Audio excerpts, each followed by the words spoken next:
স্বাগতম সবাইকে আজকের পর্বে। আজকে আমরা দেখব বি ভার্বের পরবর্তী ভার্বগুলো কেমন হতে পারে।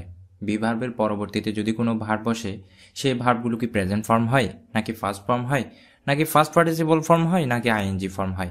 আজকে আমরা সেই বিষয়ে পরিষ্কার ধারণা পাওয়ার চেষ্টা করব। প্রথমে আমাদেরকে যে বিষয়টা জানতে হবে, বি ভার্বের কি কি ফর্ম আছে সেগুলো একটু দেখে নেওয়া দরকার। অন্যান্য ভার্বগুলোতে যেমন বিভিন্ন ধরনের ফর্ম থাকে, যেমন বেস ফর্ম থাকে, প্রেজেন্ট ফর্ম থাকে, ফার্স্ট ফর্ম থাকে, ফার্স্ট পার্টিসিপল ফর্ম থাকে, প্রেজেন্ট পার্টিসিপল বা জিরান ফর্ম থাকে, যেটাকে আমরা আইএনজি ফর্ম বলে থাকি। বি ভার্বের ক্ষেত্রেও সে সকল বৈশিষ্ট্য বিদ্যমান, অর্থাৎ বি ভার্বের ক্ষেত্রেও বেস ফর্ম আছে, প্রেজেন্ট ফর্ম আছে, ফার্স্ট ফর্ম আছে, ফার্স্ট পার্টিসিপল ফর্ম এবং প্রেজেন্ট পার্টিসিপল বা জিরান ফর্ম সবগুলি বি ভার্বের মধ্যেও আছে। আবার অন্যান্য ভার্বে যেমন সিঙ্গুলার ফর্ম, প্লোরাল ফর্ম আছে, বি ভার্বের ক্ষেত্রেও হুবহু তেমনই আছে। তো এখন আমরা দেখব বি ভার্বের পরবর্তীতে যদি কোনো ভার্ব বসানো হয় তাহলে সেটা কিরকম হতে পারে। বি ভার্বের পরে ভার্ব যদি আমরা বসাই তাহলে সেটা দুটো ধরনের ভার্ব হতে পারে। হয়তোবা বি ভার্বের পরবর্তী ভার্বটা হয় আইএনজি যুক্ত হবে, অথবা বি ভার্বের পরবর্তী ভার্বটা ফার্স্ট পার্টিসিপল ফর্ম হতে পারে। এই দুই ধরনের ভার্ব ব্যতীত বি ভার্বের পরবর্তী ভার্বগুলো অন্য কোনো প্রকারের হয় না সাধারণত। তাহলে আমরা পাচ্ছি বি ভার্বের পরবর্তী ভার্বগুলো দুই ধরনের ভার্ব হতে পারে, হয় সেটা আইএনজি যুক্ত ভার্ব হবে, অথবা সেটা ফার্স্ট পার্টিসিপল ফর্ম হবে। তাহলে এখন আমাদেরকে জানতে হবে কখন বি ভার্বের পরবর্তী ভার্বটা আইএনজি যুক্ত হবে, কখন বি ভার্বের পরবর্তী ভার্বটা ফার্স্ট পার্টিসিপল ফর্ম হবে। সেটা যদি আমরা বুঝতে চাই আমাদেরকে একটু করে ভয়েস নিয়ে চিন্তা ভাবনা করতে হবে। আমরা জানি কিছু সেন্টেন্স অ্যাক্টিভ সেন্টেন্স হয় আর কিছু সেন্টেন্স প্যাসিভ সেন্টেন্স হয়। তো যে সেন্টেন্সগুলো অ্যাক্টিভ সেন্টেন্স হয় সেগুলোতে যদি বি ভার্ব ব্যবহার করা হয় তাহলে মনে রাখতে হবে তাদের পরবর্তী ভার্বটি অবশ্যই আইএনজি যুক্ত হবে। আবার বলছি, যদি অ্যাক্টিভ সেন্টেন্সে বি ভার্ব ব্যবহার করা হয়, অর্থাৎ বি, এম, ইজ, আর, ওয়াজ, আর, বিন, বেং এগুলো যদি কোনো কিছু ব্যবহার করা হয় তাহলে এদের পরবর্তী ভার্বটা অবশ্যই আইএনজি যুক্ত হবে। আবার যদি আমরা প্যাসিভ সেন্টেন্সের কথা বলি, আমরা জানি প্যাসিভ সেন্টেন্সে অবশ্যই বি ভার্ব ব্যবহার করা হয়, কোনো না কোনোভাবে বি ভার্ব প্যাসিভ সেন্টেন্সে আসবেই। প্যাসিভ সেন্টেন্সের জন্য এটা কম্পালসরি একটা বিষয়।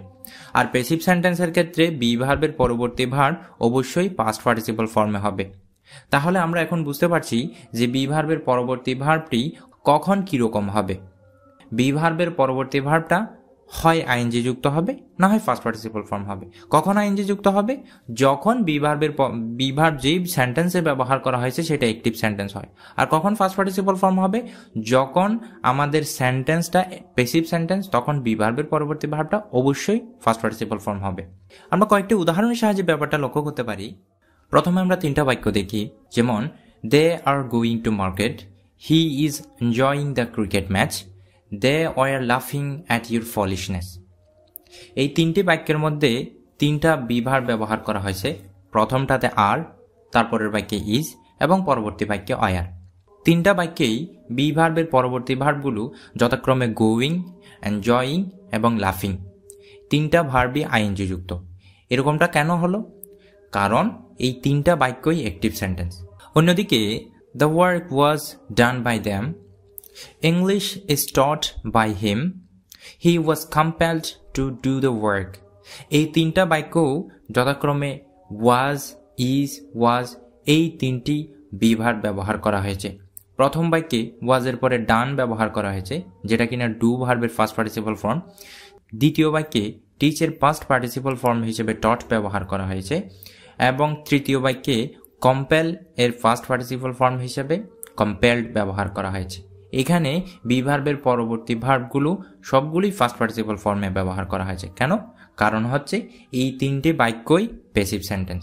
তাহলে আমরা বুঝতে পারলাম যখন সেন্টেন্সগুলো অ্যাক্টিভ অবস্থায় থাকে তখন বি ভার্বের পরবর্তীতে অবশ্যই আইএনজি ফর্মের ভার্ব হয়, আর যখন সেন্টেন্সগুলো প্যাসিভ অবস্থায় থাকে তখন বি ভার্বের পরবর্তী ভার্বগুলো ফার্স্ট পার্টিসিপল ফর্ম আকারে হয়। যেমন are going, is, enjoying, were, লাফিং এগুলো হলো অ্যাক্টিভ সেন্টেন্সের উদাহরণ। অন্যদিকে ওয়াজ ডান, ইজ টট, ওয়াজ কম্পেলড এগুলো হলো প্যাসিভ সেন্টেন্সের উদাহরণ। আশা করছি ভিডিওটি ভালো লেগেছে, আর ভালো লাগলে অবশ্যই লাইক, কমেন্ট এবং শেয়ার করতে ভুলবেন না। টাটা।